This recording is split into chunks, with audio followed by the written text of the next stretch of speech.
የሚመክረን እግዚአብሔር መንፈስ ቅዱስ ነው። ምክንያቱም እግዚአብሔር እያንዳንዳችን ወደማናውቀው ዓለም ሂደን የማናውቀውን ስራ ሰርተን የመከራ የሞት እንዳያገኘን ስለሚፈልግ ያስተምረናል፣ ይመክረናል። በኋላም ደግሞ ምክንያት እንዳናበዛ አልተማርኩም ነበር፣ አልሰማሁም ነበር፣ አላውቅም ነበር እንዳንል ያው ምክንያት ከኛ ለማጥፋት ምክንያት ለማሳጣት ይመክራል። መቼም እግዚአብሔር ሳይመክር ሳያስረዳ ሰውን አይቀጣም። ሳይሰጥም ስጡ አይልም። እግዚአብሔር ስጡ የሚለው ሰጥቶ ነው። ያልሰጠውን አምጡ ስጡ አይልም። ያልነገረውንም ያላስተማረውንም ለምን ይሄን አደረጋችሁ አይልምና የሚያስተምረን ሁልጊዜ የሚመክረን ለዚህ ነው። ስለዚህ የእግዚአብሔር ልጆች እንደ እግዚአብሔር መልካም ፈቃድ ዛሬ የምንማርበት የትምህርታችን መነሻ አድርገን የምንመለከተው ወአንቲኒ ቤተልሔም ምድረ ኤፍራታ ኢትቲሃቲ እምነገሥተ ይሁዳ እስመ እምኔኪ የወፅእ ንጉሥ ዘይርእዮሙ ለሕዝበየ እስራኤል። ይህንን ኃይለ ቃል መነሻ አድርገን የምንማረው እንግዲህ ትምህርታችንም የጌታችንን የኢየሱስ ክርስቶስን ሰው የመሆኑን ምስጢር ልደቱን ነው በትንሹ የምንመለከተው። ምንም ጌታችን አምላካችን ኢየሱስ ክርስቶስ ሰው ሆነ ተወለደ ብንልም ይህን ብናውቅም ደግሞ ምክንያቱንም ምሳሌውንም ትንሽ ትንሽ እየተረዳን እያወቅን መሄድ እንዳለብን ስላሰብኩ ነው አሁን ይሄን መነሻ ያደረግ ነው። እንግዲህ እኛማ ከስራችን ጋር የሚሄደው እየሰራነውን ስራ ቁልጭ አድርጎ የሚያሳየን ተግሳጹ፣ ምክሩ፣ እዝናቱ በአጠቃላይ መጽሐፍ ቅዱሱ ይሄንን ነው። ይህንን አውቀን ጠንቅቀን ቢሆን ኑሮ ማወቅ የሚገባን ስለ ምስጢረ ስጋዌው፣ ስለ ምስጢረ ቁርባን፣ ስለ ምስጢረ ትንሣኤ፣ ስለ ምስጢረ ሥላሴ ነበረ። አሁን ይህንን ለመማር ምን ያስፈልጋል? መጀመሪያ የተባለ እንደሆነ ምክሩ፣ ትእዛዙ፣ ተግሳጹ ኃጢአታችንን የሚያሳየን መስታወቱ አለ። እሱ ነው ለእኛ ዛሬ የሚገባል። ፊታችንን በመስታወት እንደምናየው ሁሉ ኃጢአታችንን የሚያሳየን ያ በመጽሐፍ ቅዱስ ውስጥ ያለው ምክሩ ተግሳጹ ነው የሚያሳየን። አሁን የጌታችን የኢየሱስ ክርስቶስ ልደቱን ምስጢረ ሥላሴውን ብንል ሁኔታውን የእሱን የምንመለከተው፣ ግን የሰራነውን ስራችን በደላችን ደግሞ ብዙ አናይበትም። እና እንግዲህ ጌታችን አምላካችን ኢየሱስ ክርስቶስ ዛሬ ልደቱ ነው። እንግዲህ የመጣውም ጥምቀቱ ነው። ወአንቲኒ ቤተልሔም ምድረ ኤፍራታ ኢትቲሃቲ እምነገሥተ ይሁዳ እስመ እምኔኪ የወፅእ ንጉሥ ዘይርእዮሙ ለሕዝበየ እስራኤል። እስራኤል ወገኖችን የሚጠብቀው ከአንቺ ይወለዳል። አንቺ ቤተልሔም ከይሁዳ ነገሥታት ሁሉ የምታንሺ፣ የይሁዳ ነገሥታት ከሚኖርባቸው ከተማዎች የምታንሺ አንቺ ቤተልሔም ሆይ ዛሬ እንዲህ እንደሆንሽ አትቀሪም። አውሬ የሚፈነጭብሽ፣ እንዲህ ቋያ የበቀለብሽ፣ ዳዋ የለበስሽ ጫካ ሆነሽ አትቀሪም። እንግዲህ ሰው የማይኖርባት ቀድሞ ከተማ የነበረች በኋላ የፈረሰች ሰው አታ አውሬ የተናገሰባት የአውሬ መናኸሪያ የሆነች ከተማ ነበረች እና ከጊዜ በኋላ ጠፍታ ነበረ፣ ፈርሳ ነበረና ነቢዩ ሚክያስ ይህንን አይቶ አንቺ ቤተልሔም ሆይ አለ። አንቺ ቤተልሔም ሆይ የይሁዳ ነገሥታት ከተናገሱባቸው ከተማ የምታንሺ አንቺ በአንቺ ዘንድ ንጉሥ ይወለድብሻል ብሎ ነቢዩ ይሄንን ኃይለ ቃል ተናገረ። እንግዲህ ኃይለ ቃሉን በትንቢተ ሚክያስ ምዕራፍ 3 ከቁጥር 2 ጀምረን ስንመለከት ምዕራፍ 5 ይቅርታ፣ ምዕራፍ 5 ከቁጥር 2 ጀምረን ስንመለከት ይህንን ኃይለ ቃል እናገኘዋለን እና ነቢዩ ሚክያስ ይህንን ወአንቲኒ ቤተልሔም አንቺ ቤተልሔም እያለ በምድሪቱ አንጻር የተናገረው ስለማን እንደሆነ መጨረሻ ላይ እንመለከተዋለን። እንግዲህ ከሁሉ የምታንሺ አንቺ ቤተልሔም ሆይ ንጉሥ ይወለድብሻል እያለ የተናገራት ያቺ ቤተልሔም ናት። ስለ ቤተልሔም እንደው ትንሽ ታሪኩን ለማወቅ ያክል ወደኋላ መለስ ብለን ታሪኩን እንመልከትና ወደ ትምህርታችን እንገባለን። ታሪኩ እንዲህ ነው። ይቺ ቤተልሔም የመጀመሪያ ስሟ ቂርያት አርባቅ ትባላለች። ከተማዋ ቂርያት አርባቅ ከተማዋ ይች ናት እና ኬብሮን ትባላለች አገሪቱ። ይህንን በመጽሐፈ ኢያሱ ምዕራፍ 15 ቁጥር 13 ላይ እና ምዕራፍ 21 ከቁጥር 11 ጀምሮ ያለውን ትንሽ ስንመለከት እንረዳዋለን። መጽሐፈ ኢያሱ ምዕራፍ 15 ቁጥር 13 ላይ እና ምዕራፍ 21 ቁጥር 11 ያለውን ትንሽ ብትመለከቱት እናንተ ለመረዳት በጣም ትችላላችሁ። እና ምንድን ነው ይቺ ቂርያት አርባቅ የምትባለዋ ከተማ አገሪቱ ኬብሮን ናት። እና ይቺ ኬብሮን ለማን ተሰጥታ ነበረ? ለካሌብ ተሰጥታ ነበረ። ካሌብ ማለት ሙሴ እስራኤልን ከግብፅ ምድር ይዞ ከወጣ በኋላ ምድረ ርስትን ሰልሉ ብሎ ምድረ ርስትን የሚሰልሉ ሰዎች 12 ሰዎች ልኮ ነበር እና ከነዛ ከ12ቱ ሰዎች ሁለቱ ኢያሱና ካሌብ ናቸው። ይህንን እንግዲህ ታውቃላችሁ፣ ኢያሱና ካሌብ ናቸው። በኋላ ያው ሙሴ እንግዲህ ምድረ ርስት አልገባም። ኢያሱ ነው እስራኤልን ወደ ምድረ ርስት ይዞ የገባውና ኢያሱና ካሌብ ምድረ ርስትን ገብተው ለእስራኤል ምድረ ርስትን ሲያወርሱ ካሌብ ምን አለው? ሙሴ ምድረ ርስትን ሰልላችሁን ብሎ በላከን ጊዜ ይችን አገር ቃል ገብቶልኝ ነበር። የዛን ዘመን እኔ የ40 ዓመት ሰው ነበርኩኝ። አሁንም የ80 ዓመት ሰው ነኝ።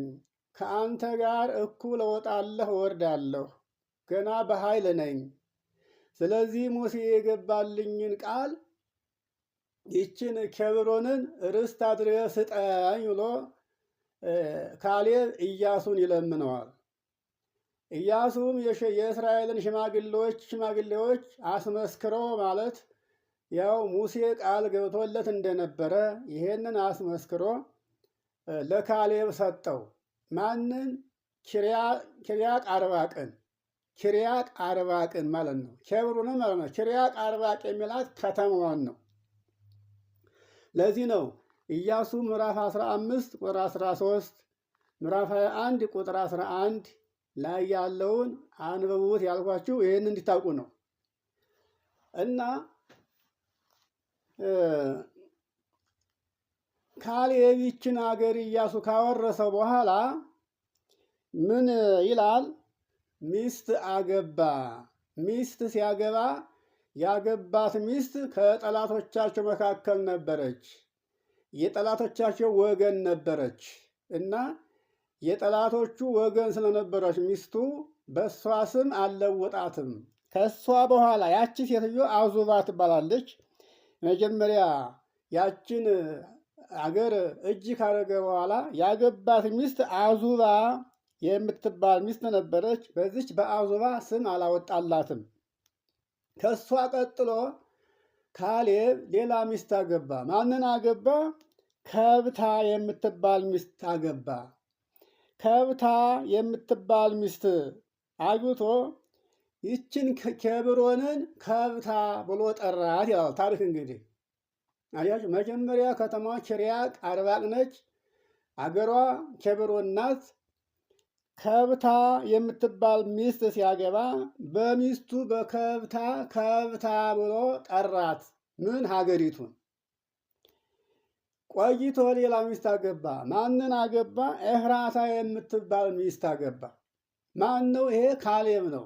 እንግዲህ የወፎኔ ልጅ ይለዋል አባቱ፣ የወፎኔ ነው የሚባለው። እና ኤፍራታ የምትባል ሚስት ሲያገባ ከብታ የሚለውን ስም አነሳና ኤፍራታ ብሎ ጠራት ሀገሪቱን፣ በሚስቱ ስም ማለት ነው። ይቺ ኬብሮን በካሌብ ሚስቶች በከብታና በኤፍራታ ተጠርታለች። ከዚያን በኋላ ኤፍራታ ልጅ ወለደችለት። ለማን? ለካሌብ። ካሌብ ከኤፍራታ ልጅ እንደወለደ እንጀራ ገባለት፣ ሲሳይ መጣ። አያችሁ፣ መቼም ሀብታም ልጅ ሲወለድ እንዲህ ነው። ሰው ሲወለድ ብቻውን አይመጣም፣ ሀብት ይዞ ይመጣል ይላሉ አባቶች። እና አንድ ሰው ሲፈጠር የማንንም እንጀራ ሊበላ ብቻ አይመጣም፣ የራሱ እድል አለው። እድሉ ሰፊ የሆነ ልጅ ደግሞ ሲመጣ ለእናት ለአባቱ፣ ለወገን፣ ለሀገሩ ሁሉ ይተርፋል። እና ያ ልጅ ሲወለድ ሀብታም ነው። ሀብት በዛ፣ ሀብት ገቢው በዛ፣ እንጀራው በዛ። ስለዚህ ምን አለው? ልጁን ምን አለው? ልሄም አለው። ማን? ካሌብ። ልሄም አለው። ሀገሪቱ በሚስቱ ኤፍራታ ብሏት ነበረ እና ልሄም አለው። ልሄም ካለ በኋላ ቤተልሔም ተባለ ልጁ። እንግዲህ ምሳሌውን እግዚአብሔር የሚሰራውን ስራ እንዲታወቁ ፈልጌ ነው። ቤተልሔም አለው። ልሄም የልዩ ስም ነው። ቤተልሔም አለው። ቤተልሔም ማለት እንግዲህ የእንጀራ ቤት፣ የሲሳይ ቤት፣ የሀብት ቤት፣ የበረከት ቤት ማለት ነው። ይሄ ልጅ ከተወለደ በኋላ ሲሳይ መጣ፣ እንጀራ መጣ፣ ከብቱ በዛ፣ በረከቱ በዛ፣ ጸጋው በዛ፣ ብልጽግና መጣ፣ ታዋቂ ሆነ። ቤተልሔም ማለት የእንጀራ ቤት ሲል ስሙን ልሄም አለው። በዛ ቤተልሔም ተብላለች ሀገሪቱ። እንግዲህ አስቡ፣ የመጀመሪያ ኬብሮን፣ ቀጥላ ከብታ፣ ቀጥላ ኤፍራታ፣ ቀጥላ ቤተልሔም ተባለች። ይቺ ቤተልሔም ከዛ በኋላ ግን ሰው እየለቀቃት ነገስታቱ ከሷ እየወጡ ሌላ ከተማ እየመሰረቱ ሲሄዱ አሮጌ ከተማ ሆና ቀረች። ሰው የለባትም። ምድረ በዳ ሆነች፣ ጠፍ ሆነች፣ የአውሬ መናገሻ ሆነች። አስቡት። እዚህ ላይ እንግዲህ ምሳሌውን ብነግራችሁ፣ አዎ ቤት የእመቤታችን ሲሳይ የጌታችን የኢየሱስ ክርስቶስ ምሳሌ ነው። ልሄም ማለት እንጀራ ነው። እንጀራው ከማን ተገኝቷል? ከድንግል ማርያም ተወልዷል። እንግዲህ ቤት የተባለችው እመቤታችን ናት። ልሄም የተባለው ጌታችን ኢየሱስ ክርስቶስ ነው እያለ አንድምታው ሀተታውን ይነግረናል። ከዚህ በኋላ እንግዲህ በመላ ታሪኩን መዘርዘር አንችልም። ሰዓትም ለዚህ የሚሆን ሰዓትም አይኖረንም እና ቤተልሔም ተብላ ያች ሀገር ከተጠራች በኋላ ተፈታለች። ሰው የለባትም፣ ወፍ ዝር አይልባትም። እና ማነው ሚክያስ ወንጌልስ የለም አስተምሮ፣ ወንጌልስ ገና ነው። የዛን ጊዜ ያው ትንቢት ነው የሚናገሩት። ለማስተማር ከወጣበት ሀገር ተመልሶ በዛች ቦታ ሲሄድ አናገረው እግዚአብሔር ትንቢቱን። ምን ብሎ አናገረው? አንቺ ቤተልሔም ወአንቲኒ ቤተልሔም ምድረ ኤፍራታ፣ አንቺ የኤፍራታ ዕጣ የምትሆኚ ቤተልሔም ሆይ የይሁዳ ነገሥታት ከተናገሱባቸው ከተማዎች የምታንሺ ታናሽ ከተማ፣ እንዲህ ፈርሰሽ ቋያ በቅሎብሽ የአውሬ መናገሻ ሁነሽ ዳዋ ሁነሽ አትቀሪም፣ ንጉሥ ይወለድብሻል፣ ዝማሬ መላእክት ይሰማብሻል እያለ ትንቢት ተናገረ። እንግዲህ ይህ ትንቢት እንደምትመለከቱት ወይም እንደምትሰሙት በብዙ አባቶች ዘንድ ብዙ እንደተማራችሁ እርግጠኛ ሆኜ ነው የምናገረውና ይህም በየዓመቱ ብዙ ጊዜ የምንማረው የምንሰማው ታሪክና ትምህርት ነው እና ጌታችን አምላካችን ኢየሱስ ክርስቶስ አስቀድሞ በትንቢት ባናገራት በዚያች ከተማ በቤተልሔም ምን ሆነ? ተወለደ። አያችሁ፣ ጌታችን አምላካችን ኢየሱስ ክርስቶስ የተወለደባት ከተማ ማን ትባል ነበረ? ቤተልሔም። ያቺ ቤተልሔም የቀድሞ ስሟን እንደነገርኳችሁ ነው። ከተማይቱ ኪርያቅ አርባቅ ስትሆን ሀገሯ ኬብሮን፣ በኋላ ከብታ፣ በኋላ ኤፍራታ፣ ቀጥላ ቤተልሔም። የመጨረሻ ስሟ ምን ሆነ? ቤተልሔም ሆኗል። ጌታችን አምላካችን እንግዲህ በዚች ሀገር ወይንም በዚች ከተማ ነው የተወለደው። ሰው የሌለባት ጠፍ የሆነች ተመልካች የሌላት ይች ለእኔ ትሁን ተብላ የማትባል ነበረች። እንግዲህ ሀገሪቱን ማን ነበረ የወረሳት? ካሌብ ነው ብያችኋለሁ። ጌታችን አምላካችን ኢየሱስ ክርስቶስ በዚች ከተማ የተወለደ ዕለት እንግዲህ የሩቅ አገር ሰዎች፣ የምስራቅ ሰዎች ለጌታችን ለኢየሱስ ክርስቶስ ግብር አምጥተው እንደገበሩለት ይሄን ታውቃላችሁ። እነዚህም ሰብአ ሰገል ይባላሉ። ይኸውላችሁ ሰብአ ሰገል እና ይቺ ቤተልሔም አስቀድሞ ነቢዩ የተናገራት በሀገሪቱ አንጻር ቤተልሔም ብሎ የተናገራት ማንን እንደነበረ ታውቃላችሁ? እናታችንን ድንግል ማርያም ነበረ።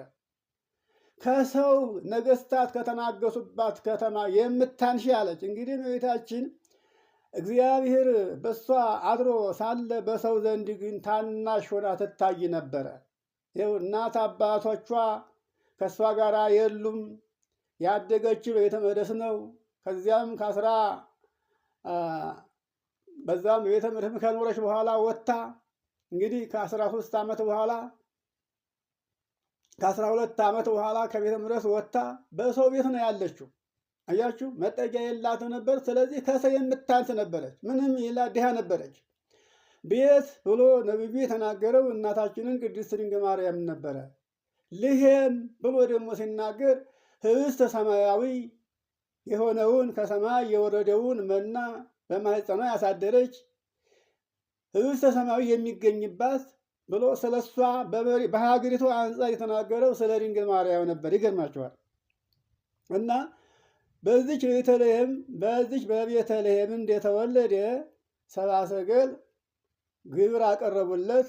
ግብሩም ዕጣን፣ ከርቤ፣ ወርቅ እንዳመጡለት ይሄንን እስካሁን ድረስ በደንብ እናውቃለን።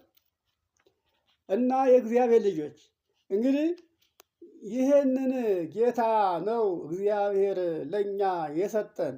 ተመልከቱትማ ታሪኩን። መቼም እውነት ለመናገር አባቶቻችን አትተው ቀምመው የተናገሩትን የተረጎሙትን ትርጓሜውን እኛ ስለማንከታተለው ስለማንሰማው መጽሐፍ ቅዱስ ብቻ እያነበብን ከእውቀት ውጭ ሁነን እንጂ በእውነት መጽሐፍ ቅዱስን ብቻ ሳይሆን ትርጓሜውን አባቶች እንዴት እንደተናገሩትና እንዴት እንደተረጎሙት ትርጓሜውን አውቀን ቢሆን ኑሮ ዛሬ ብዙዎቻችን ግራ ባልተጋባን ነበረ። ይኸውላችሁ መቼም ካላወቅንም ምንጊዜም ግራ መግባታችን አይቀርም። የእግዚአብሔር ልጅ እና አሁንም መጣር ያለብን መድከም ያለብን መጽሐፍ ቅዱስ ያለው በእጃችን ላይ ነው። ማንም ሰው አንብቡልን ሳንል እናነበዋለን፣ ግን ተርጉሙልን ማለታችን አይቀርም። ካልተተረጎምን ልናውቀው አንችልም እና ትርጓሜውን እንድናውቅ ነው የሚያስፈልገው። ትርጓሜውን ማን ይነግረናል? ማን ያስተምረናል? የሆነ ሊቃውንት ሁሉ መተርጉማን ናቸው። እኛ ትርጓሜውን ስለማንፈልገውና ትርጓሜው ደግሞ አስፈላጊ መስሎ ስለማይታየን ስለማንገለገልበት እንጂ ትርጓሜው ላይ ጥረት አድርገን ቢሆን ኑሮ ሁላችንም ዛሬ በእኛ ላይ ክንዳቸውን በሚዘረጉት ሰዎች ላይ ኃይል ስልጣን ሊኖረን ይችል ነበረ እና አፋችን ሞልተን መናገር እንድንችል ያደርገን ነበረ እና በዚች በቤተልሔም ሰብአ ሰገል ግብር እንደገበሩለት ይህንን እናውቃለን። እንግዲህ ይህ ሰብአ ሰገል ያመጡት ግብር ምንድን ነው? የገበሩለት ወርቅ፣ ከርቤ፣ ዕጣን ነው። ይሄ ከርቤ፣ ይሄ ዕጣን፣ ይሄ ወርቅ እንዴት ሊመጣ ቻለ የሚለውን ነገር ደግሞ ስንመለከት እንዲያው ጊዜ ካለን መጨረሻ ላይ ማንሳት ደስ ይለኝ ነበር፣ ግን ሰዓት ስለማይኖረን ይሄንን ታሪክ እዚህ ላይ ጨርሰ ነው እንደ ጊዜው እንቀጥላለን። ይሄ ሰብአ ሰገል ለጌታችን ለኢየሱስ ክርስቶስ ያቀረቡት እጅ መንሻ በቀድሞ ዘመን በመጀመሪያዎቹ ሰዎች በአዳምና በሔዋን የነበረ ነው። እንግዲህ አስቡት፣ አዳም ከተፈጠረ በኋላ ከአንዲት ዕፀ በለስ በስተቀር ሌላውን ሁሉ ተፈቅዶለት 7 ዓመት 1 ወር ከ15 ቀን ሕጉን ጠብቆ ኑሯል። 7 ዓመት 1 ወር ከ15 ቀን ሲሆነው ግን ሰይጣን በሥጋ ከይሲ ተሰውሮ ገብቶ ሊያስተው ሲሞክር፣ አዳም ግን አልሳተም። ወደ ሔዋን ሄደ። ሔዋን ደግሞ ስራ ፈታ ሲያገኛት ሔዋንን አሳታት። አስቡት እንግዲህ ሔዋንን ካሳተ በኋላ እግዚአብሔር ምን አላችሁ ሲላት፣ እንግዲህ እግዚአብሔር ያላቸውን ስትነግረው ከአንዲት ዕፀ በለስ በስተቀር የከለከለን ነገር የለም ስትለው፣ አይ እሱም እኮ የከለከላችሁ እንዳታውቁ ነው፣ አምላክ እንዳትሆን ነው ሲላት፣ ሔዋንም ያችን ነገር ለመብላት ጎመጀች። ልትበላ ስትል እጇን ይዞ አይሆንም፣ አንቺ ብቻሽን አምላክ አትሆኝም ከአዳም ጋር ነው እንጂ ሲላት፣ በግራ እጇ ለራሷ በቀኝ እጇ ለአዳም ይዛ ያችን ዕፀ በለስ ስታበላ ሁለቱም ጸጋቸውን ተሰለቡና ወደ ምድረ ፋይድ ጣላቸው እግዚአብሔር። አስቡ። የዚያን ጊዜ አዳም አሁን እንግዲህ አስተውሉ። አሁን ይሄንን ያነሳሁበት ስለ ወርቁ፣ ስለ ዕጣኑ፣ ስለ ከርቤው ልነግራችሁ ፈልጌ ነው። ምክንያቱ እዛ ላይ ስለሆነ ማለት ነው። በዚያን ጊዜ አዳም ሔዋንን እግዚአብሔር ገነትን ያህል ቦታ እግዚአብሔርን ያህል ጌታ ያጣሁት በአንቺ ምክንያት ነውና ከእንግዲህ ዓይንሽን ማየት አልፈልግም ጥፊ ሲላት ሔዋን ጥላ ጠፋች። እንግዲህ ወደ ማን ታኮርፋለች? ሰው እነሱ ሁለቱ ብቻ ናቸው፣ ሰው የለም። አስቡት፣ አነጋጋሪ የለም። አዳም ብቻውን ነው፣ እሱስ ወንድ ነው አይፈራም። እሷ ግን ሴት ነው፣ ብቻዋን ስትሄድ አናጋሪ የለ። ሌትም ቀንን ብቻዋን ስትሞት ተጨንቃ ነበርና እግዚአብሔር መልአኩን ቅዱስ ገብርኤል ልኮ ዛሬ በእሷ ምክንያት ከገነት ብትወጣ በኋላም በእሷ ምክንያት ነውና ገነት የምትገባው፣ ሂድና አምጣት አለው መልአኩ። አመጣት። አብረው ለመኖር ሞከሩ። ሥላሴ ግን ወደ አዳም መጡ። እንግዲህ አስቡት፣ እኛ ልጃችንን ሔዋንን ያለ ማጫ ያለ እጅ መንሻ ሰተንህ ነበረ። ያለ ማጫ ያለ እጅ መንሻ የሰጠንህን ልጃችንን አታስፈልግኝም ብለህ አባረሃታልና በል እንግዲህ የልጃችንን ማጫ አንጣ ብሎ ጠየቁት። ሥላሴ ማንን? አዳምን። የልጃችንን ማጫ አንጣ ብለው ሲጠይቁት፣ አዳም ደግሞ ጌቶቼ እናንተ የማታውቁት ጥሪት በእኔ ዘንድ ምን አለ? እናንተ የማታውቁት ነገር በእኔ ዘንድ የለም። ለልጃችሁ ለሔዋን ማጫ የሚሆን በእጄ ላይ የለም፣ ምን አለኝና አላቸው። እንግዲህ መቼም ሚስት ስትታጭ እንደው በሆነ ባልሆነው አይደለም። መቼም ያው የአሁኑ ጊዜ ስለሆነ እንጂ ለሚስት የማይወጣ ነገር የለም። ዕንቁ ነው፣ ወርቅ ነው፣ አልማዝ ነው፣ ምርጥ የሆነው ሁሉ ነው ለማጫ የሚሰጠው። ታውቃላችሁ፣ ምርጥ ነው የተባለ ነገር ነው ተመርጦ ነው ለማጫ የሚሰጠው። ከወርቅ ወርቅ፣ ከዕንቁም ዕንቁ፣ ከአልማዝም አልማዝ። ያው ሰው እንደ ሀብቱ ያለውን ምርጥ የተባለውን ነገር ለሚስቱ ማጫ ይሰጣል። ስለዚህ አዳም እናንተ የማታውቁት ሀብት ከኔ ጋር ምን አለና ሲላቸው፣ በዚህ ጊዜ ሥላሴ ነገሩ እውነት ነው፣ እኛ የማናውቀው ነገር በአንተ ዘንድ የለም አሉና ሦስቱን መላእክት ማለት ሚካኤልን፣ ገብርኤልን፣ ሩፋኤልን በሉ ለዚህ ለአዳም በገነት ካለው ወርቅ ዕጣንና ከርቤ ስጡት አሉ። ሚካኤል ወርቁን፣ ገብርኤል ዕጣኑን፣ ሩፋኤል ከርቤውን ከገነት አፍሰው ለአዳም ሰጡት። ተመልከቱ።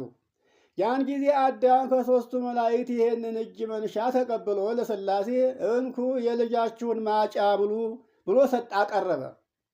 አያችሁ፣ ያ ወርቅና ያ ማጫ፣ ያ ወርቅ፣ ያ ዕጣን፣ ያ ከርቤ ለጊዜው ከአንተ ጋር ይቆይ፣ በኋላ እንቀበልሃለን አሉት። አያችሁ፣ ለጊዜው ከአንተ ጋር ይቆይና በኋላ ከጊዜ በኋላ እንቀበልሃለን አሉት። ያን ጊዜ አዳም ለሔዋን እንቺ ማጫሽን፣ ይሄ አንቺ ማጫ ነበራና ወርቁን፣ ከርቤውን፣ ዕጣኑን ለሔዋን አስረከበ። አዳምና ሔዋን ደግሞ ጊዜያቸው ሲያልፍ፣ ጊዜያቸው ሲደርስ፣ ከዚህ ዓለም ሲለዩ ለማን አስረከቡት? ለሴት ሰጡት። ሴት እንግዲህ በአቤል ምትክ የተወለደው ሶስተኛው ልጃቸው ነው። እንግዲህ ቃኤል የመጀመሪያው ነው፣ ቀጣዩ አቤል ነው፣ ሶስተኛው ሴት ነው። አቤል በወንድሙ በቃኤል እጅ ሙቷል። በአቤል ምትክ ደግሞ ከብዙ ጊዜ በኋላ ሴትን ወልደዋል እና እነሱ ከዚህ ዓለም ሲለዩ ለልጃቸው ለሴት ሰጡት። ከሴት ሲወርድ ሲዋረድ ከኖህ ደረሰ። እንግዲህ ኖህም በዛ በማየ አይህ ጊዜ በጥፋት ውሃ ጊዜ መርከብ ውስጥ ሲገባ ያንን ወርቅ ይዞት ገብቷል። የአዳምን አጽም ጨምሮ ማለት ነው። ኖህም ከዚያ ከማየ አይህ ከጥፋት ውሃ ከወጣ በኋላ ይህንን ወርቅ፣ ይህንን ዕጣን፣ ይህንን ከርቤ የአዳምን አጽም ጨምሮ ዱዳሌ በምትባል ሀገር መልከ ጼዴቅን ከዘመዶቹ አስፈቅዶ ዱዳሌ በተባለች ሀገር ስርዓት ሕግ ሰርቶ ወይን እንዳይጠጣ እንዳይሰክር አድርጎ ራሱን እንዳይላጭ ጸጉሩን እንዳያሳጥር አድርጎ ስርዓት ሰርቶ መልከ ጼዴቅን አስቀመጠው። ዱዳሌ በተባለች ሀገር። ያቺ ዱዳሌ ጌታችን አምላካችን ኢየሱስ ክርስቶስ በተሰቀለ ጊዜ መስቀሉ የተተከለባት ሀገር ነች። መስቀሉ የቆመባት ምድር ነች። ያቺ ቀራንዮ ናት። እንግዲህ ቀድሞ ዱዳሌ ይላታል። ጌታችን አምላካችን ኢየሱስ ክርስቶስ ግን መስቀል ላይ ሲውል ቀራንዮ ተብሎ ይታወቃል። መልከ ጼዴቅ በዚያች ምድር እያለ እንግዲህ ያው ታሪኩን ለማሳጠር ነው። አብርሃም እግዚአብሔር አንድ ልጁን ወደዚህ ዓለም እንደሚልክ ያውቃልና ይመኘው ነበረ። በመዋዕለ ታርአየኒኑ እያለ በዚህ በእኔ ዘመን ከቶ ልጅን ታሳየኝ ይሆን ይለው ነበርና እግዚአብሔርን። እግዚአብሔር ደግሞ አይ በዘመን አይፈጸምም፣ ምሳሌውን ግን አሳይሃለሁኝ። ሁርድ ወለ ዮርዳኖስ፣ ዮርዳኖስን ተሻግረህ ሂድ፣ ምሳሌውን ታየዋለህ አለው። ዮርዳኖስን ተሻግሮ ሲሄድ ማንን አገኘ? መልከ ጼዴቅን አገኘው። በሚያስፈራ ግርማ አገኘው።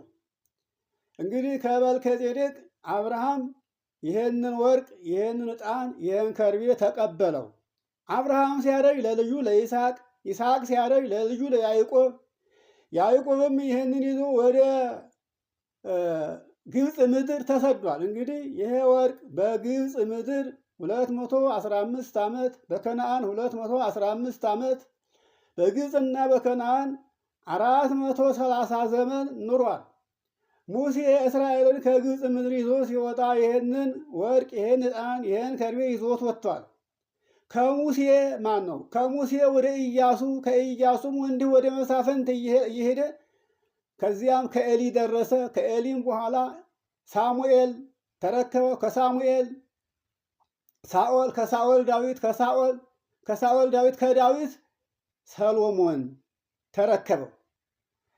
በሰሎሞን ዘመን ሰሎሞን 40 ዓመት እስራኤልን ገዝቶ ሲሞት ልጁ ሮብዓም ተተካ። በሮብዓም ጊዜ እስራኤል ከሁለት ተከፈሉ። 12ቱ ነገድ፣ 10ሩ ነገድ አንድ መንግስት፣ 2ቱ ነገድ አንድ መንግስት ሲሆኑ በዚህን ጊዜ ለጠላት ክፍት ሆኑ፣ ቀላል ሆኑ። ያን ጊዜ ጠላት ገባ። እንግዲህ አሦር ማርኳቸዋል፣ ዘርፏቸዋል። ፋርስ ባቢሎን ዘርፏቸዋል። ግብፅም እንዲሁ የተሻላትን ዘርፋለች። ይሄ ወርቅ በዚያን ጊዜ ተዘረፈ።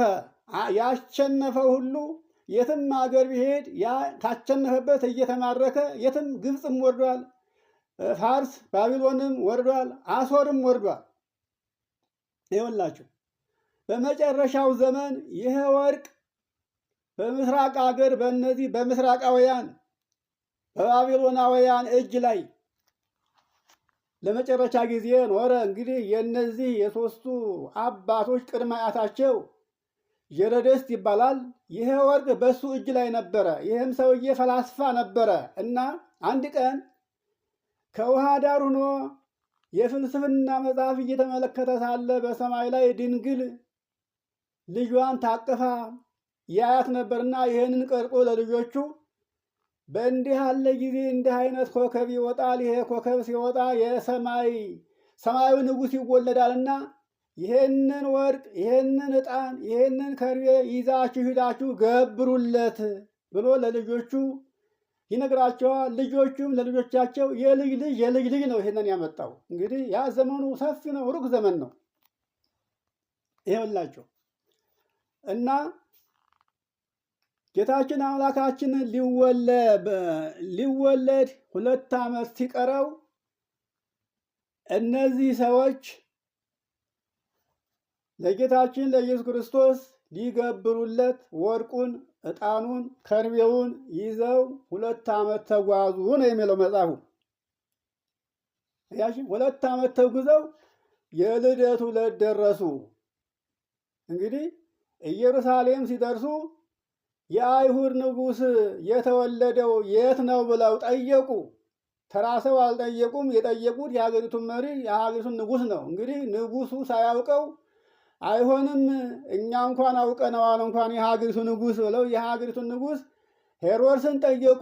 ሄሮድስም ለጊዜው ደነገጠ። እንዴ የአይሁድ ንጉሥ እኔ ነኝ፣ እንግዲህ ንጉሥ እያለ ንጉሥ እንዴት ሊሆን ይችላል ብሎ እሱም ለጊዜው ተደናገጠ። እሱም ጸሐፍቱን ካህናቱን ሰብስቦ ጌት እንደሚወለድ ጠየቃቸው። በቤተልሔም እንደሆነ ትንቢቱ ነገሩት። ያን ጊዜ በሉ እንዲህ ያለ ቦታ ነው፣ ቤተልሔም ነው፣ ሂዱና እናንተም ካገኛችሁት ስትመለሱ እኔም ሂጄ እንደናንተ እጅ እንዲነሳለት ስትመለሱ በእኔ ዞረ መታችሁ ንገሩኝ ብሎ ሰደዳቸው። እነዚህም ሰዎች ከቦታው ሲደርሱ ኮከቡ ተለያቸው ይላል። እንግዲህ በኮከብ እየተመሩ ነው የመጡት። ያ ኮከብ አያታቸው ቅድመ አያታቸው ፈላስፋ ነው እንዳልኳችሁ። በውሃ ዳር ተቀምጦ ሲፈላሰፍ ድንግል ልጇን ታቅፋ በሰማይ ላይ ሲመለከታት ሰማያዊ ንጉሥ ይወለዳል ብሎ እንደተናገረው ይሄ ልጅ ሲወለድ እንዲህ አይነት ኮከብ ይወጣል፣ ያን ጊዜ ይሄ ንጉሥ እንደተወለደ ታውቃላችሁና ሂዱ ባላቸው መሰረት ልጆቹም አይተውት የማያውቀው ኮከብ ሲወጣ አይተው ያንን ኮከብ መሪ አድርገው 2 ዓመት ተጓዙ።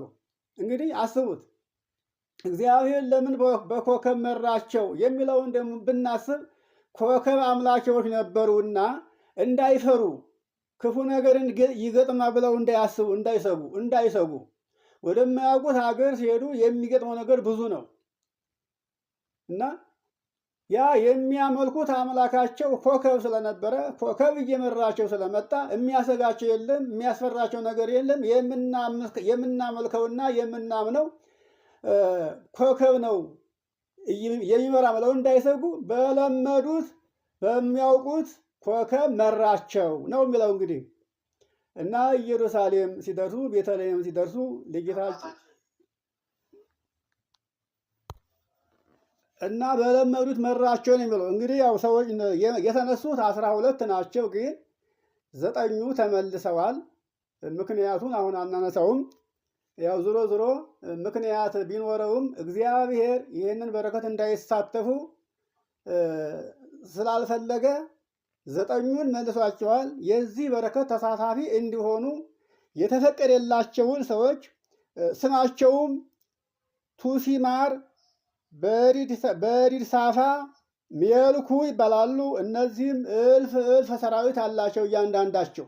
እንግዲህ እልፍ ማለት 10,000 ሰራዊት ያላቸው ናቸው። ይሄን ሰራዊት ይዘው ነው የተጓዙት ይሄን ሁሉ ዘመን። ይሄን አምጥተው ለጌታችን ለአምላካችን ለኢየሱስ ክርስቶስ ገበሩለት። እንግዲህ ሥላሴ መጀመሪያ ላይ አዳም የልጃችሁን የሔዋንን ማጫ አንኩ ተቀበሉ ብሎ ያቀረበውን ከጊዜ በኋላ እንቀበልሃለን ብለውት ነበረ። ቃል ወደዚህ ዓለም መጥቶ ሥጋ ለብሶ በተወለደ ጊዜ የልጁን ማጫ ተቀበለ። ማን ነበረች ልጁ? ሔዋን ነበረች።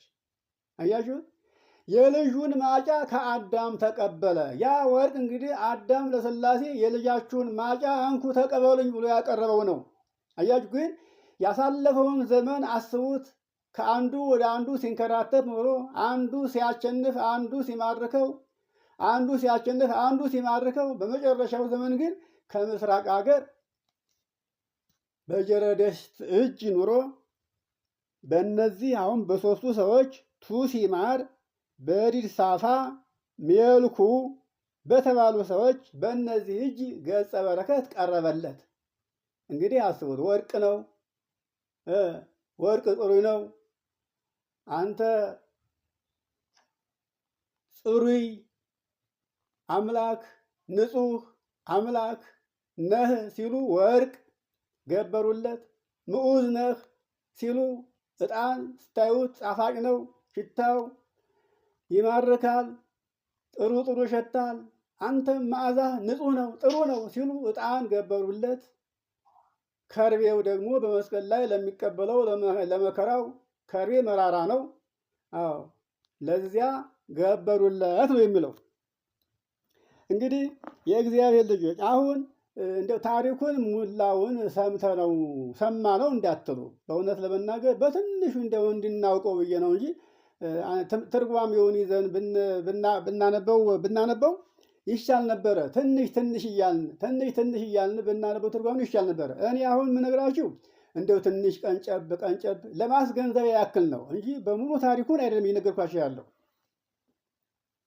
እና ያቺ ቤተልሔም ማለት እንግዲህ ወአንቲኒ ቤተልሔም ምድረ ኤፍራታ ኢትቲሃቲ እምነገሥተ ይሁዳ፣ አንቺ ቤተልሔም የይሁዳ ነገሥታት ከተናገቱባቸው ከተማዎች የምታንሺ ታናሽ ከተማ ነበርሽ፣ ግን በአንቺ የሚወለደው ሰማያዊ ንጉሥ ነው። ከሁሉ ትበልጫለሽ አለ። ለጊዜው ምድሪቱን ሲናገር በምድሪቱ አንጻር የተናገረው ማንን ነበረ? ቤት የተባለችው ድንግል ማርያም ስለነበረች ቤተልሔም አላት። ልጇ ልሔም ነው፣ እሷ ቤት ነች። አንቺ ቤተልሔም በዚህ ዓለም ከሚኖሩ ሰዎች የምታንሺ ርስት የለሽ፣ ጉልት የለሽ፣ የድሃ ልጅ ነሽ፣ መጠጊያ የለሽ። ሁሉ ይጠላሻል፣ ሁሉ ይንቅሻል፣ ሁሉ ያሳድሻል። አንቺ ግን ሰማይና ምድር የማይችሉትን አምላክን ተወልጃለሽ ሲል ነቢዩ ይሄንን ተናገረ። ይገርማቸዋል። እና የእግዚአብሔር ልጆች እንግዲህ አሁን ይሄ ከነገረ መለኮቱ አይወጣም። ይሄ ቃል ምንም በስፋት ባንመለከተውም እንደው ከልደቱ ተነስተን ትንሽ ምክንያቱን ነገረ መለኮት ማለት ይሄ ነው። የመለኮት ነገር የመለኮት ምስጢር ሰው የሆነበት ምስጢር ማለት ከነገረ መለኮት አንዱ ቃል ይሄ ነው። እና ነቢዩ የተናገረላት እናታችን ድንግል ማርያም ናት። ያቺ ቤተልሔም ተብላ የተጠራችው የሲሳይ ቤት፣ የእንጀራ ቤት፣ የበረከት ቤት ተብላ የተጠራችው ቤተልሔም ቤት የተባለችው ድንግል ማርያም ናት። አሁን ከድንግል ማርያም እኛ ያገኘነውን በረከት ምንድን ነው ብንል ይኸው የታወቀ ነው። በረከት ነው፣ ህብስት ነው። ህብስተ ሰማያዊ ከሰማይ የወረደ መና። ቀድሞ አባቶቻችሁ ከሰማይ የወረደ መና በሉ፣ ግን ያንን መና በልተው ሞቱ እንጂ በሕይወት አልኖሩም። ይህንን እንጀራ የበላ ግን ይህንን ከሰማይ የወረደ መና የበላ ግን እሱ ለዘላለም ይሞታል፣ ለዘላለም ይኖራል፣ አይሞትም እያለ ጌታችን አምላካችን ኢየሱስ ክርስቶስ በዮሐንስ ወንጌል እንዳስተማረው ይህንን ብዙ ጊዜ የምንሰማው ነው። እና ለዚህ በረከት መገኛይቱ ለዚህ ህብስት ጓዳይቱ ማናት? ድንግል ማርያም ናት። ታዲያ ይህንን ታሪክ ለማናውቁ ሰዎች ድንግል ማርያምን በቁም ነገር አንመለከታትም።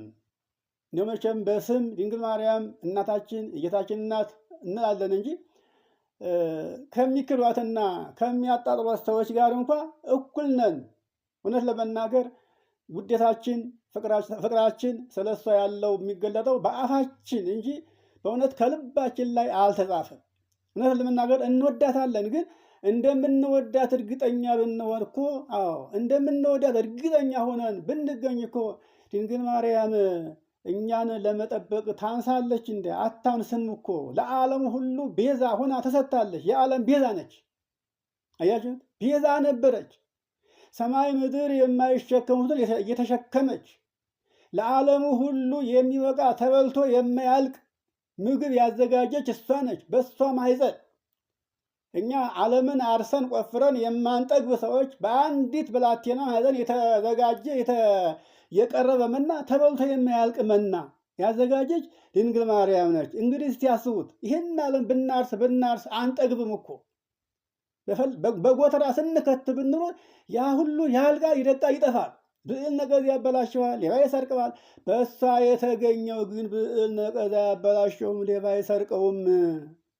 ይቺ የውሃ ጉድጓድ ቢቀዷት የማትጎድል፣ እንጀራው ቢታጠፍ የማያልቅ፣ ከሞሰቡ የማይጎድል ሞሰብ እሷ ነች። ይኸውላችሁ እንግዲህ ቤት የበረከት ቤት፣ የሀብት ቤት፣ የጸጋ ቤት፣ የትሩፋት ቤት ማለት ይች ነበረች። ይህንን ነው ማወቅ የሚገባን ወገኖቼ። ለዚህ ነው ሕይወትን አሳልፎ መገበር፣ ሕይወትን አሳልፎ መስጠት፣ እውነተኛ ምስክር ሆኖ መገኘት። ለዚህ ነው አያችሁ፣ እግዚአብሔር በምን ቸል እንዳለን አናውቅም። ታዲያ እንግዲያ ምስጋናው እኮ አልጎደልም። አያችሁ፣ ከንከርፈር ከአንገት በላይ የሆነ ስለሆነ ብቻ ነው እንጂ ይህን ያህል ምስጋና ይህን ያህል አገልግሎት እየተገለገለ እግዚአብሔር ዝም ያለበት ምክንያቱ ከምን ይወስዳቸዋል? ከልብ ያልሆነ ነገር ነው። ስለዚህ ታሪካችን ስናውቅ ከልብ እንድናገለግል፣ የእውነት ሰው እንድንሆን፣ እውነተኞች እንድንሆን፣ ለእግዚአብሔርን ከልባችን እንድንገዛ፣ ለዚህ ዓለም እንዳንበረከክ፣ በልባችን ክፋት ይዘን እንዳንሄድ ያደርገናል። እግዚአብሔርን ስናውቀው ከክፋት እንርቃለን። አያችሁት?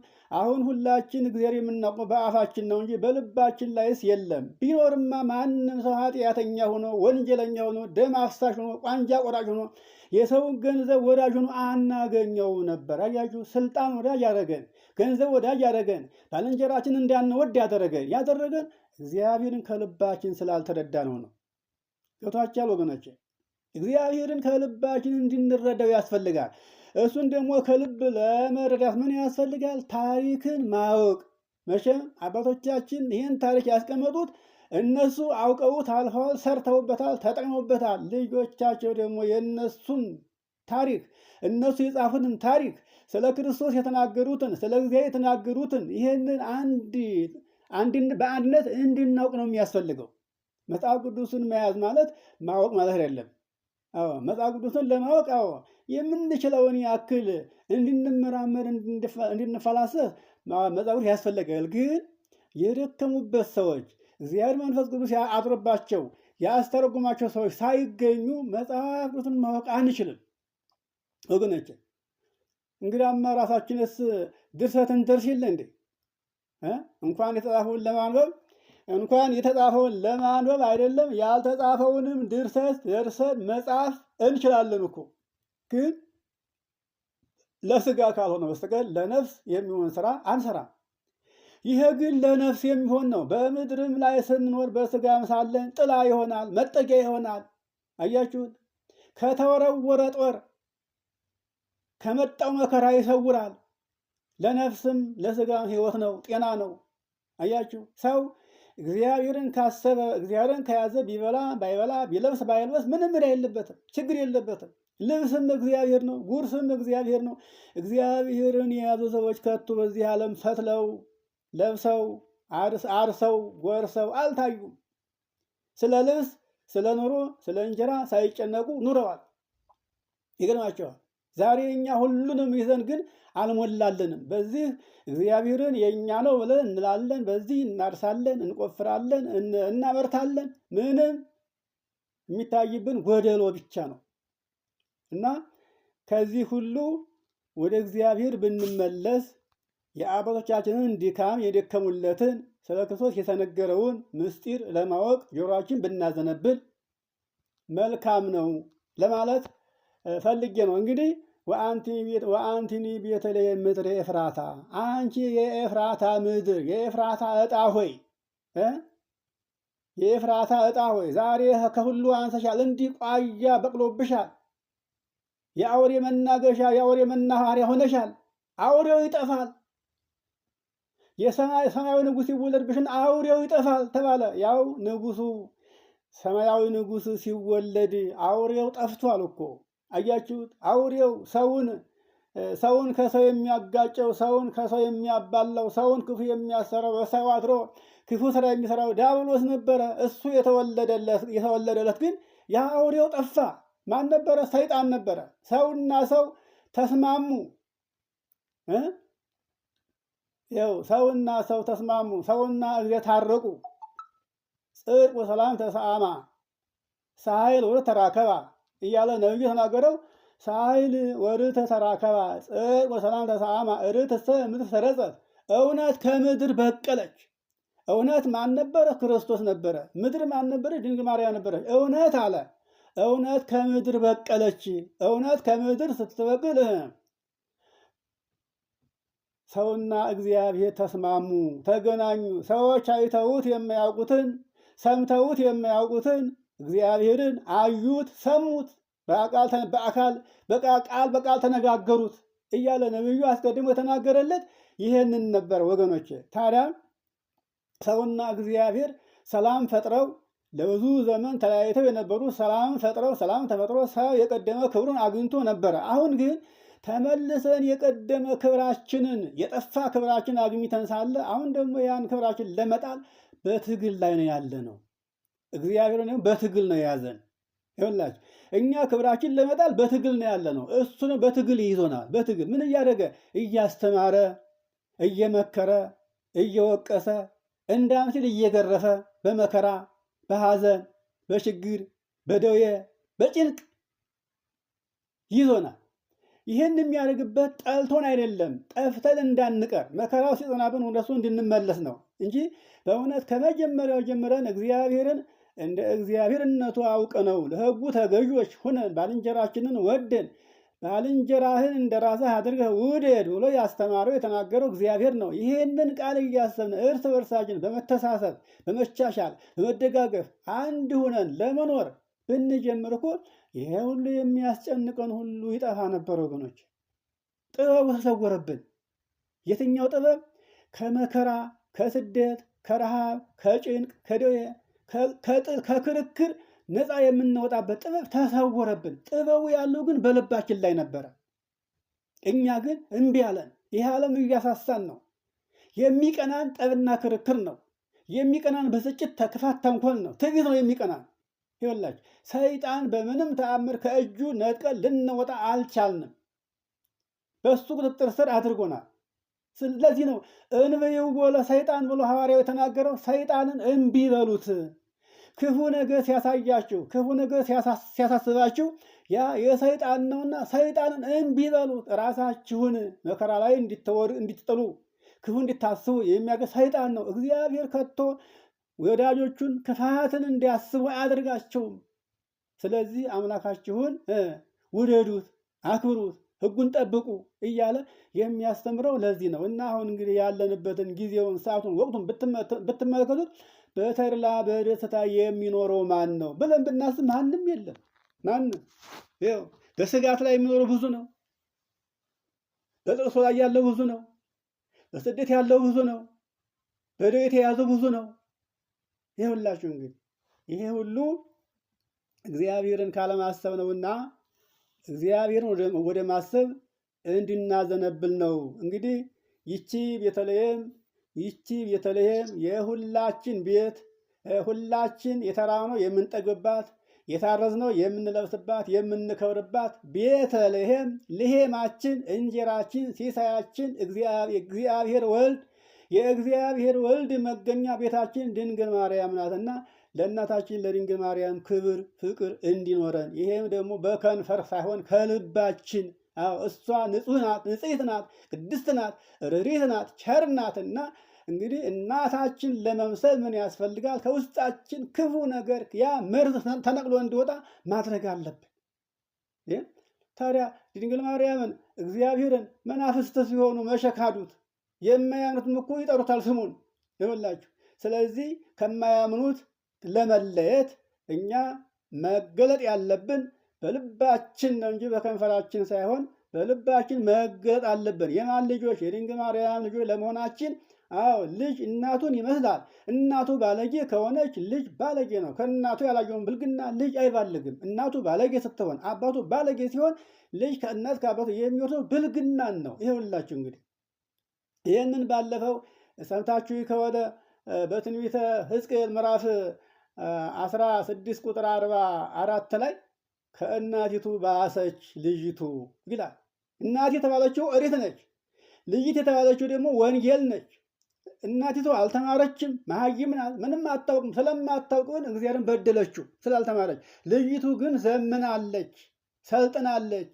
ይኸውላችሁ ወንጌልን ተምራለች። ተምሬአለሁ ትላለች፣ አውቃለሁ ትላለች። ጥፋቷ ግን ከእናቷ የባሰ ሆነ እንጂ አልተሻለችም። አያችሁ። ስለዚህ የእኛ እናት እንዲህ ናት። አበሳ የለባት፣ ወቀሳ የለባት፣ ስህተት በደል የለባት። እሷን አይተን ከእሷ ልንማር ያስፈልጋል። ምንን? ትህትናን፣ ፍቅርን፣ የዋህነትን፣ ፍጹም እምነትን። እሷ ፍጹም በመሆኗ እግዚአብሔርን አስተናግደችው። ይኸውላችሁ አስተናዳ ደግሞ ለእኛ ሁላችን ሕይወት ቤዛ አድርጋ ሰጠችን። በላ ነው ጠጣ ነው። እንግዲህ ከምድር የበቀለ ገበሬ ያረሰው ስንዴ እኮ አይደለም፣ ገበሬ የዘራው የተከለው ወይን እኮ የምንጠጣው። በድንግል ማርያም ማኅፀን ያለ ዘራ ብእሲ በእግዚአብሔር በመንፈስ ቅዱስ የሆነውን እኮ ነው የሰጠችን። አያችሁ። ስለዚህ ይሄም ደግሞ የማያልቅ እንደው ፈቃደኛ ሆኖ ንጹሕ ሆኖ ሊበላ ለመጣ ሁሉ የማያልቅ ነው የማይጎድል እና ለዚህ ከእናታችን ከድንግል ማርያም ልጆች ነን ብለን ካሰብን ምን ያስፈልገናል? ንጽሕና ያስፈልገናል፣ እውነት ያስፈልገናል፣ ቅድስና ያስፈልገናል። ክፋት፣ ቂም፣ በቀል፣ ተንኮልን፣ ጥላቻን፣ ሴሰኝነትን፣ አመንዝራነትን፣ ሱስን ከእኛ ልናስወግድ ያስፈልጋል። በዚህ ዓለም 64 ስትኖር የአንድ ጫማ እንኳን ያክል ቦታ የላትም፣ ርስት የላትም። ይገርማችሁ ያለምንም ኖረች። ግን እግዚአብሔር ስለነበረ በሷ የነበረው አንድም ቀን ሳትቸገር ከምግብ ምግብ፣ ከውሃ ውሃ፣ ከልብስ ልብስ ሳትራቆት እንደከበረች ኑራለች። ስለዚህ እንግዲህ እናታችንና ለማለት የሚያስፈልገን በከንፈራችን ሳይሆን በልባችን የሆነ እንደሆነ እግዚአብሔር በዋልንበት ይውላል፣ ባደርንበት ያድራል። በትንሹ ነገር ትንሹን አበርክቶ ባርኮ ያኖረናል። ከዚያ ውጭ ግን ዓለምን ብንሰበስብ የዚህን ዓለም ገንዘብ ስንሰበስብ ብንኖር ምንም አይነት በረከት የለ፣ ሰላም የለ፣ ጤና የለ፣ ጠግቦ ረክቶ መኖር የለም። እና የዚያ ልጆች እንግዲህ ይሄን እንድናደርግ እንዲሆን ለማለት ፈልጌ ነው። ዛሬ ይችን እንደው እስካሁን ድረስ ብዙ ብንማርም ስለ ልደቱ የተነጋገርንበት ጊዜና ሰዓት የለም። ቀጣዩም እንግዲህ ጥምቀት ነው። እስቲ እሱንም ሰፋ አድርገን